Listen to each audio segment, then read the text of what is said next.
Platelet rich plasma కానీ కొన్ని కంట్రీస్లో స్టెమ్ సెల్ థెరపీ చేస్తుంటారు అంతే. ఎందుకంటే ప్లాస్మాలో ప్లేట్లెట్స్ ఉంటాయి, ప్లేట్లెట్స్లో గ్రోత్ ఫ్యాక్టర్స్ ఉంటాయి. ఆ గ్రోత్ ఫ్యాక్టర్స్ని కరెక్ట్గా కార్టిలేజ్ ఎక్కడైతే అరిగిపోయిందో ఇటువంటి యంగ్ పేషెంట్స్లో కూడా మనం కానీ చిన్న ఇంజెక్షన్తో రిలీజ్ చేస్తే కార్టిలేజ్ గ్రో అవుతుంది. కానీ ఇది చేసే పద్ధతి డిఫరెంట్గా ఉంటుంది. ఇష్టం వచ్చినట్టు మనం బ్లడ్ తీసుకొని ఎక్కడంటే అక్కడ మోకాల్లో వేస్తే కార్టిలేజ్ డెవలప్ అవుతుంది. లేదు ఏ నొప్పి ఉన్నా కానీ అన్ని జబ్బులకు ఒకటే మాత్ర అన్నట్టు పిఆర్పిని ఎక్కడ పడితే అక్కడ వేస్తే అది రికవరీ అవుతుంది అని కూడా అపోహ.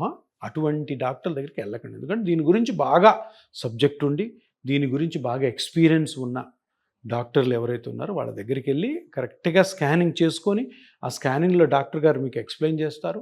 ఆ ఎక్స్ప్లెయిన్ చేసిన తర్వాత అది ఎక్కడైతే కార్టిలేజ్ జరిగిందో అక్కడ ఈ ఇంజెక్షన్ చేయడం ద్వారా మీ బ్లడ్లో తీసిన గ్రోత్ ఫ్యాక్టర్స్ చాలా మంచి రికవరీ ఉంటుంది.